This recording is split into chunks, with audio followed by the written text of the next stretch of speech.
Hi, I'm Li Hao. So if you have followed along with me over the past few videos in the Svelte Store playlist, we have seen how we can create the custom stores out of application state libraries like Redux, Veltio, Xstate, Emmer, and very many more. And today we're going to take a look at one built-in method from Svelte that allows us to quickly create another store from existing stores. So it's a way for us to derive stores from existing stores that you have. So Svelte provides us with this method called derived, and we're going to take a look at how we can use this method. So let's take a look at an example that I've prepared for you. So over here, I have a writable store, and I create a writable store with initialized with a value 10, and I've bind the value of the store with an input with a type number. So over here, if I move the number along, you can see that it's updating the value of the store using the dollar prefix syntax, because the writable stores method from Svelte implements the store contract. So we can access the value of the store using dollar prefix variable of the store variable name, and we can do it over here as well. And bind will set the value. So the writable store also follows the store contract for the set method. So we can set the value of the store directly from this bind, so that we can update the value of the store like this, right? So if you change the value of the store, you can see that it's updated immediately. So right now, I'm gonna show how you can use the derived method from Svelte. So same thing as Svelte writable, you import it from Svelte Store. So the name is called derived. And over here, how we use derived is you can write, for example, new num equals derived, and we pass in the store, which is, in this case, is num is the store, and we can pass in a function. So in this function, we will have the value of num. So this is the value of the store. So if you can see here the variable over here, we kind of prefix it with dollar, but it's just any name. So any name you would like. It's easier for us to think about value of the store is prefixed with dollar, and store itself is without the dollar sign, right? But this itself can actually be any variable name. So just to demonstrate, I can say haha, okay? And over here, I'm going to return a value for this derived store. So this derived store will subscribe to the store, and every time when the store value has changed, this callback function will be called, and the value of the store will be here, called haha variable, and then we're gonna return a new value for this derived store. So I'm gonna say return haha times 2. So this is always 2 times of the value of the store of num. So if I come over here and because derived follows a store contract, whatever returns from derived follows a store contract, we can get the value of the store using a dollar prefix variable as well. So you can see over here, this right now has a value of 20. So I'm going to say num times 2 equals to this. And when I change the value of the num store, you can see the value of the derived new num store is also updated immediately. So where can I read from the APIs for derived? So you can find the APIs for derived over here in the Svelte docs. You can see over here derived. So there, as you can see over here, there's actually a lot of different kind of let me zoom it in, and yeah, if you take a look at the docs, there's actually a lot of ways that you can define derived, and at first glance you may seem it's a bit overwhelming. So let me break it down to you so that it's easier for you to understand all this. All right, so you can think of it as 2 by 2 variants. I'm gonna write it all of the variants over here so that it's easier for you to think about it. So first is whether you derive from one store versus derived from multiple stores. And then in either case, you can get the derived value synchronously, or get the derived value asynchronously. Okay, so what does that mean? So let's take a look at the first two combinations. So derived from one store. So in this case, actually derived from one store, right? So we only have one store called num, and then we derive from just one store.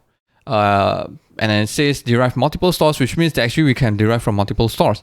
So let's do that. So let's create another store called num2 in this case. Initial value is 42. And we are going to have another input that binds to num2. And now I can derive from the num and num2 stores. So instead of taking it as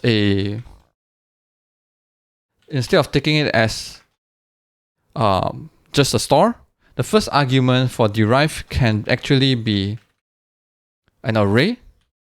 And so you can pass in as many stores you want. So I can have num and num2, two stores, right? So over here, if you have two stores, then this variable, the first parameter over here will become an array now. So this is the value of the first store and then the value of the second store. Do note again, this variable name, we can name the variable name any way we want.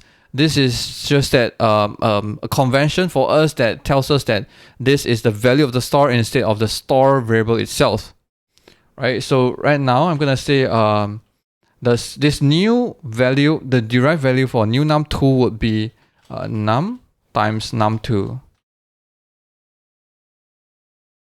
And if we come over here, I think let me rename it better so that it's less confusing. So this is, I'm going to call this multiplication. And this is a double of num, right?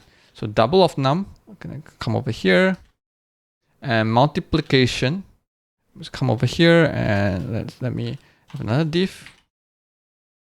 So num times num2 equals to the value of the store multiplication.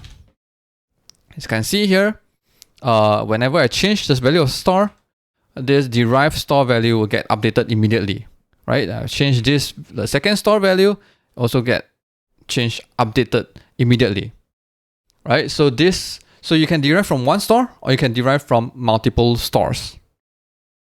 So from all the examples we've seen over here so far, is we return a value immediately from the call from the second parameter, right? But then there's a case where probably you may want to do something asynchronously and then set the value of the derived store later on.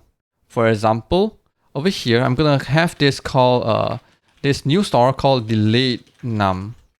So this delayed num is special in a sense where every time when the num store value has changed, we were gonna update this delayed num, the value of the delayed num store, but it will be updated in 1 second later. So how we're gonna do it is it's the same thing. We have a function, and then the first parameter is the value of the num store, and then if okay, so let me show you so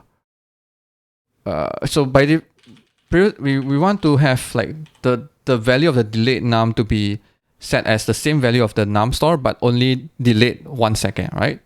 So if I come over here, okay, delayed. I come over here, if you see right now we return this num directly, right? So if we change the value, you see the value is updated immediately.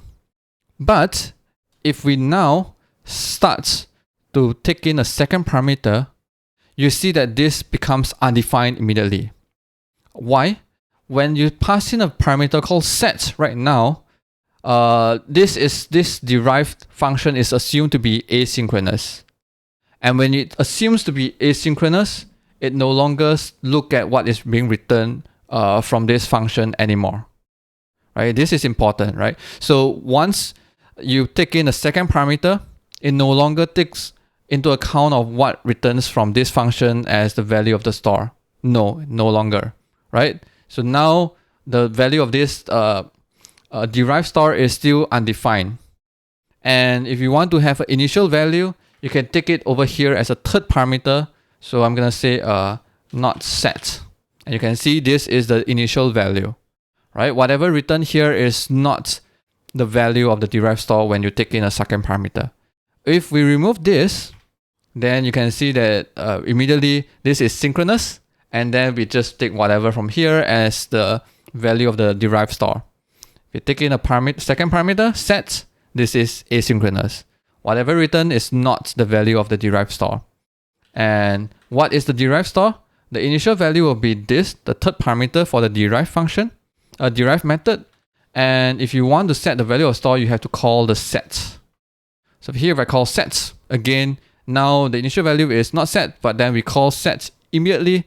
Now you can see that this value has updated to this 10, right? So if I come over here, 13, 14, 15, this function will be called every time, and the value of the store will be updated by calling this set, right? But we said we want to delay the value, right? So what we can do over here now is we can set timeout. For example, 1 second. And we want to set the value of the store 1 second later on. So by default, initial value is not set. But once we set a value, for example, right now we want to update it. Okay, first is let's see the initial loading. So focus on the delayed over here.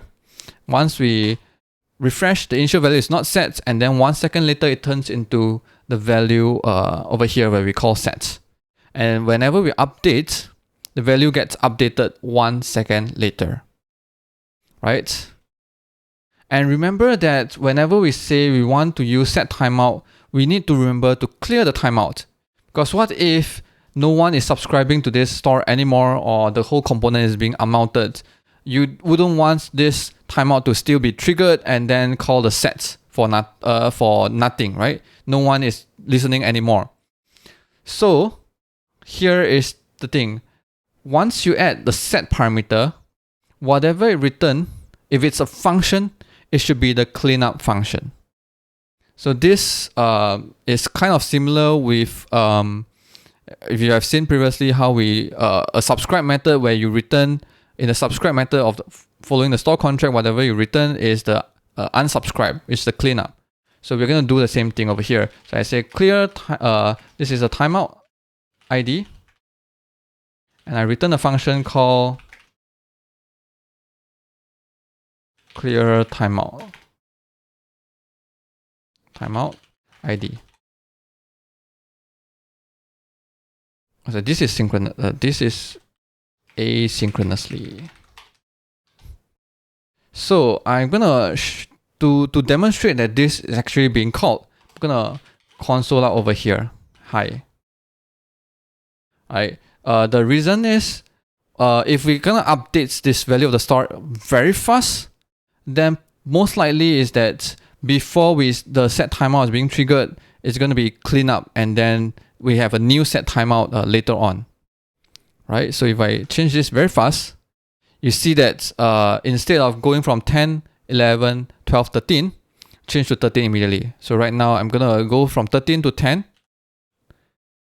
You see that it does not go step by step, because every time when we update the value, the cleanup function is being called, will clear the timeout, and then a new set timeout is being triggered. Right? So as you can see over here as well, the high is being console out many times when I update this.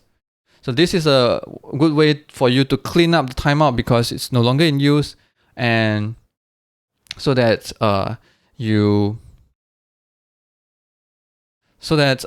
can clean up and remove any unnecessary set store value.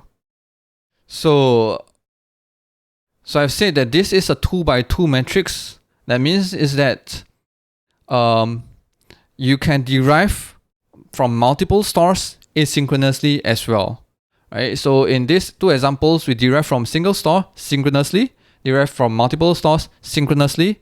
We can also derive from a single store asynchronously and derive from multiple stores asynchronously.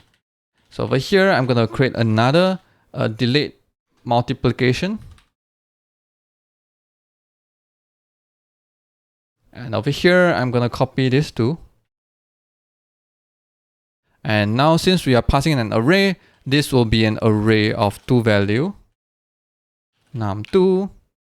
And I'm going to return the multiplication, num2 over here.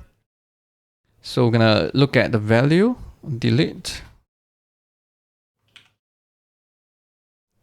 So if I change this, this will get updates 1 second later.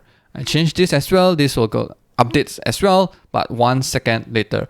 So you can derive from one or multiple stores, and you can set the derived value of the derived store synchronously or asynchronously. So that's all for the derived method. If you like this video, give me a thumbs up. If you have anything that you feel that you are unclear of, you can comment down below. And as always, remember to subscribe to my video so that you get notified when the next one is out. So see ya, bye bye.